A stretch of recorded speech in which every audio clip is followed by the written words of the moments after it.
Salam alaikum. Donc je vais répondre à quelques questions que j'ai posées. Je vais essayer donc de donner quelques explications, bien sûr pour les ingénieurs qui veulent apprendre quelque chose.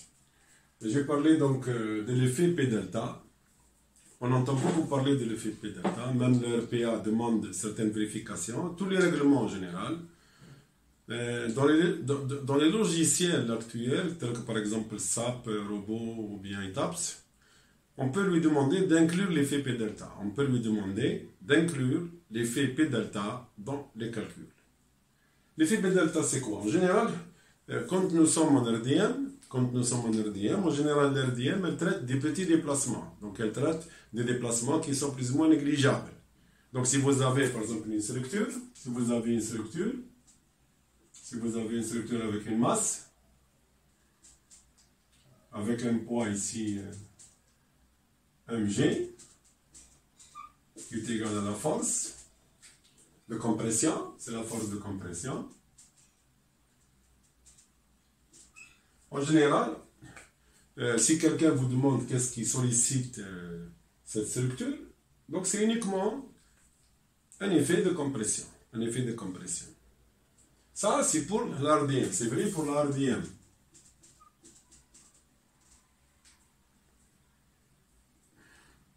Quand on traite du séisme en général, nous sommes dans un état ultime de plastification. C'est-à-dire, on sort du cadre de RDM. Nous sommes à l'ELU. L'ELU, en général, on sort de l'RDM. Donc, en général, les lois de l'RDM ne sont plus exactes, ne sont plus justes. On fait un calcul d'RDM, même au séisme, on fait un calcul d'RDM. Mais généralement, c'est une approche, c'est tout. Donc, c'est une autorisation de calculer. Mais en général, c'est complètement faux. Parce que pour appliquer l'RDM, il faut qu'on soit dans un état élastique, uniforme, etc. Donc là, on sort de l'élasticité, donc on est dans la plasticité. Et généralement, toutes les lois de l'RDM sont sans fondement. On ne peut plus les utiliser. Donc réglementairement, si vous allez dans l'Eurocode ou bien dans les standards, vous allez trouver qu'on peut utiliser telle et telle méthode même pour le calcul en plastique. Donc ici, en général, pour l'RDM, c'est exact, parce qu'il n'y a pas de grand déplacement. La structure ne se déplace pas. Même si je la fais bouger, elle ne va pas bouger avec un grand déplacement. Mais dans le cas sismique, en général, on utilise la structure au-delà de son élasticité. Donc, on va rentrer en plastification. Et automatiquement, ici, je vais avoir la masse. Quand elle va bouger, elle va faire ça. OK? Donc, elle va faire ça. Avec toujours la force ici, P. La force P. OK? Généralement, la force P, donc, elle est due à toutes les charges. Et bien sûr, ici, donc, qu'est-ce qui apparaît ici? Donc, ici, je n'ai plus une compression. Je n'ai plus une compression simple maintenant. J'ai une compression due à P, qui est égale à toute la masse de la structure, y compris de l'exploitation et tout ça. Mais ici, j'ai des grands déplacements. Donc, le déplacement maintenant, il est important. Donc, le déplacement est important. Donc, je ne peux plus le négliger. Parce qu'il crée un moment. À quoi est égal le moment ici? Donc, je vais avoir un moment M, on l'appelle du second ordre.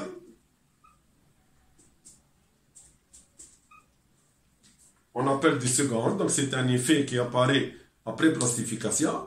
Donc, il n'existe pas au départ. Ce n'est qu'à partir du déplacement que ce moment va exister. Et à quoi est égal le moment? Donc ici, vous allez avoir le moment. À quoi est égal le moment? C'est égal à P multiplié par delta. Et là, donc, vous n'êtes plus en compression simple. Vous êtes maintenant en flexion composée. Bien sûr, si vous avez déjà un moment au départ, il va être rajouté à ce moment le moment P delta. Et c'est pour cela qu'on l'appelle l'effet, c'est l'effet P delta. Donc, il est très très important à vérifier parce qu'il peut causer une grande majorité des structures en Algérie en général, telles que le séisme de Boumerdès par exemple. Il y a beaucoup de structures qui en sont en ruine à cause de cet effet-là, parce qu'il n'a pas été vérifié. Ok. Donc on doit en général limiter ce déplacement, on doit le limiter, parce que ça peut créer un moment. Et bien sûr, quand le moment devient, quand delta va être très grand, vous pouvez avoir une catastrophe, parce que vous allez avoir un moment qui sera important. L'RPA, qu'est-ce qu'il demande à vérifier? En RPA, ce n'est pas uniquement l'RPA. Toutes les règles parasismiques, le code, les règles américaines et tout ça, ils demandent à limiter ce facteur θ. C'est quoi le facteur θ? Si je vois le facteur θ, ça représente quoi θ? Donc, ici, quand on parle d'une structure, l'effet P delta ne concerne pas un élément, c'est toute la structure. Donc, je vois le déplacement du centre de gravité de toute la surface. Donc, je raisonne en tant que bâtiment, non pas en tant qu'élément.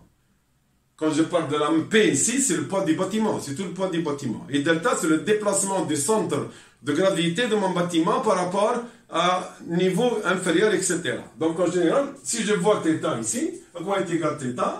θ, c'est égal à PK multiplié par delta K divisé par VK multiplié par HK. Ici, en général, on revient à un calcul par niveau. Si vous avez plusieurs niveaux,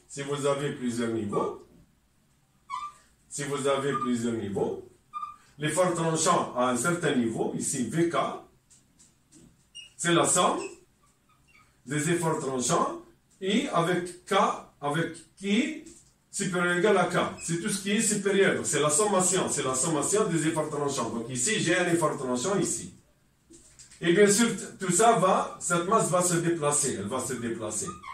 Ce déplacement sera égal à delta. Ok, et ça, c'est la hauteur de mon bâtiment HK. Qu'est-ce que je vérifie ici? Je vérifie PK delta K. Donc ici, vous avez CP K. Donc c'est la masse du plancher au niveau de l'étage inférieur, c'est son poids total, multiplié par delta, donc c'est un moment ici, multiplié par delta, donc c'est un moment ici, ok, divisé par, donc ici c'est quoi? C'est le moment dû à l'effet P delta. P delta, ok? P delta. Et VKHK, c'est quoi? Donc, c'est l'effort VK, la somme des efforts tranchants au niveau supérieur, multiplié par la hauteur de cet étage. Ça, c'est quoi? C'est autre que le moment, c'est le moment sismique ici. C'est le moment sismique. C'est le moment dû au séisme. VK multiplié par HK. Et le moment ramené par toutes les charges ici, donc tout le plancher, multiplié par delta, c'est-à-dire pour avoir le moment. Et donc, qu'est-ce qu'on vérifie ici en réalité? C'est-à-dire ici, si je mets, il doit être inférieur ou égal à 0,10, ça veut dire que le moment dû à P delta, le moment qui a été créé sous l'effet, il faut qu'il soit inférieur à 10% du moment sismique. C'est-à-dire dans 10%, je peux considérer que, puisque le calcul sismique, donc c'est grossi, c'est un peu forfait, on peut considérer que 10%, ce n'est pas vraiment influence. Il n'a pas d'influence sur la stabilité de la structure. Jusqu'à 20%, jusqu'à 10%. Après, entre 10% et 20%, je rajoute, c'est tout. Je rajoute comme facteur pour tenir compte du moment créé par P delta. J'augmente au niveau des sollicitations. Mais dès que je dépasse 20%, et là, bien là, ça devient dangereux. Et je dois donc redimensionner ma structure. Je dois redimensionner surtout les éléments de rigidité. Je dois redimensionner ma structure. Ok. Ça, c'est tout ce qui est donc effet P delta et θ, le facteur θ. Ok. La ruine par effet P delta. Maintenant, je vais parler de la ruine. Je vais parler de la ruine. Beaucoup de gens parlent de structure élancée, etc. Non, c'est pas vrai. On peut avoir une ruine par effet P delta, même dans un rez-de-chaussée. Si les poteaux et les portiques ne sont pas bien dimensionnés, sous l'effet de la force verticale, eh bien vous allez avoir ruine par effet P delta. Donc je peux l'avoir pour un étage, 2 étages, 3 étages. Les éléments en général, les structures les plus sensibles à cet effet, c'est les structures de moindre rigidité, parce que delta, il est fonction de la rigidité. Donc si vous avez une structure par voile, systématiquement, elle va vérifier. Mais dès que vous avez une structure en poteau-poteau rotostable, là, ce sera systématique, il faut la vérifier. Et c'est sûr que vous allez trouver quelque chose qui peut être compris entre 10%, bien vous pouvez aller jusqu'à 20%, ou bien vous pouvez dépasser les 20%. Là, donc, généralement, dans les structures autostables, c'est plus dangereux. C'est plus dangereux. Si maintenant vous avez une structure, voilà la structure, donc elle va bouger. Elle va bouger, elle va se déplacer sous l'effet d'un effort sismique, elle va se déplacer de delta. De delta. Et vous avez toujours la force P. Ici, la stabilité est mise en équation parce que vous allez avoir P, un moment qui sera créé. Ici, votre structure, si vous avez des grands déplacements, la structure ne peut plus revenir, Donc, qu'est-ce qu'elle va faire, cette structure-là? Elle va tomber. Donc, elle va casser. Donc, la structure, elle va casser, elle va tomber. Donc, vous allez avoir ça. Au niveau de la masse, vous allez donc avoir la structure qui va faire ça. Voilà, jusqu'à la tête. Ici, donc, c'est une ruine. C'est une ruine par P, par effet P delta. Ok, donc on peut l'avoir pour un étage, 2 étages, 3 étages, etc. Ce n'est pas vrai pour les structures élancées. Au contraire, les structures élancées, en général, il y a des voiles qui interviennent, donc il y a beaucoup de rigidité. Mais on doit toujours le vérifier, sinon on doit changer de rigidité. Ou bien augmenter, si vous êtes entre 10 et 20%, vous augmentez vos sollicitations. Si vous êtes inférieur à 10%, vous pouvez le négliger. Ok. Et comme j'ai dit, il y a des logiciels qui peuvent le prendre en compte directement. Ils calculent même 0,10%, il prend en compte l'effet P delta parce qu'il va calculer le nouveau moment sur l'effet donc de P delta. Maintenant, donc, si c'est une masse qui tombe. Maintenant, si je prends ma structure, si je prends une structure en portique, voilà. Et quand elle va bouger, qu'est-ce qu'elle va faire? Elle va être en ruine. Donc, elle va faire ça. Elle va faire ça. Donc la masse ici, elle a complètement bougé par rapport à l'initial, par rapport à le centre de gravité initial. Donc ça, vous allez avoir ici delta. Et systématiquement, quand l'effet est important, la structure ne peut plus revenir parce qu'elle est en manque de rigidité. Et elle va tomber. Qu'est-ce qu'elle va faire comme tendance? Elle va faire ça. Donc systématiquement, donc ce poteau sera ici. Ce poteau sera ici. Voilà. Le deuxième poteau va tomber comme ça. Et ensuite, vous allez avoir la poutre comme ça. La poutre ici. Vous voyez donc? C'est comme ça que vous avez l'effet P delta, c'est comme ça. Dès que vous avez une structure où vous avez, par exemple, si vous avez plusieurs étages, vous allez avoir le premier poteau avec la poutre ici, avec la poutre. Et systématiquement, le deuxième poteau, il va faire ça. Le deuxième poteau sera ici. Et ensuite, vous allez avoir le deuxième niveau, donc il va faire la même chose. Parce que le poteau, maintenant, il est ici, donc l'autre poteau, il va faire ça. L'autre poteau va faire ça. La poutre fait ça. Et l'autre poteau, donc, il va venir ici. Etc. Donc, vous allez avoir... les étages vont tomber l'un sur l'autre, ok? Ça, c'est une ruine par effet P delta, ok? Donc, la photo que j'ai mise dans le plan, c'est vrai, ça représente une ruine par effet P delta. Si vous voyez les planchers, vous allez avoir, la structure va tomber comme ça, le deuxième étage sur, etc. Donc, à chaque fois, la structure sera décalée d'un poteau.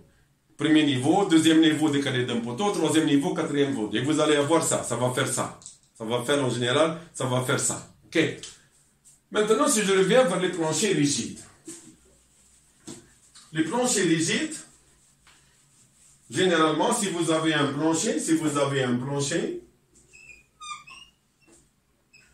généralement un plancher quand il est en dalle pleine ou bien encore creux, vous avez une dalle de 4 cm en général, on peut considérer que le plancher est rigide dans son plan. C'est ici qu'il est rigide. Il fléchit Donc en flexion, il fléchit. Mais dans la forme ici, dans la forme, il ne change pas.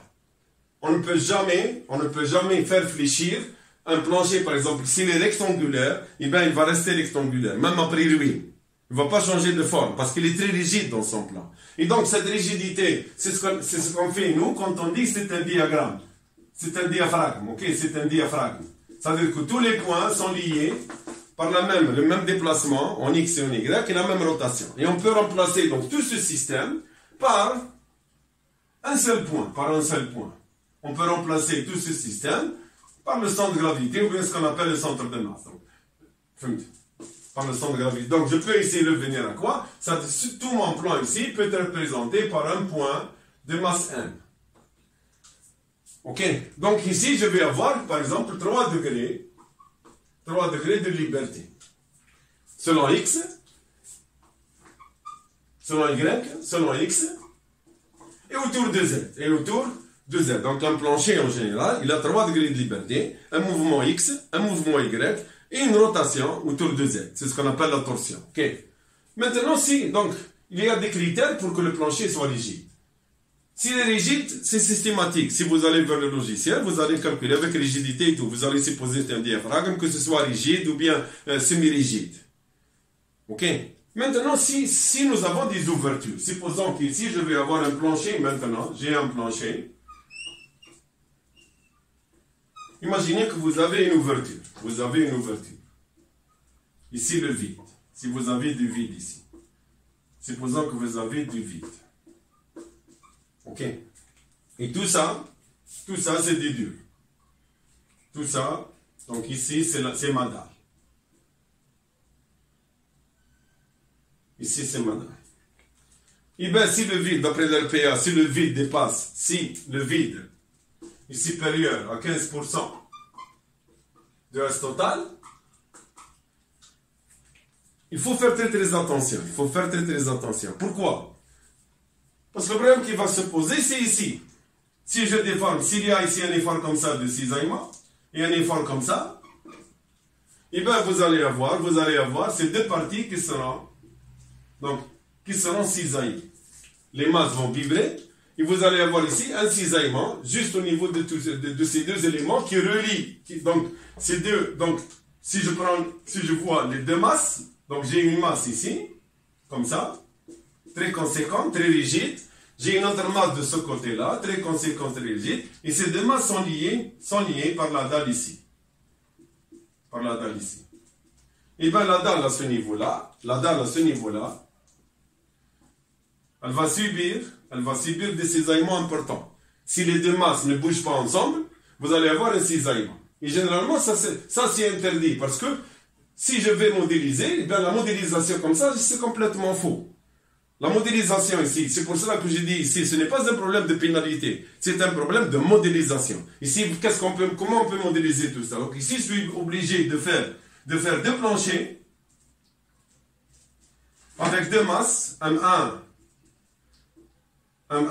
M2, et qui sont reliés par des systèmes, on peut les modéliser par des systèmes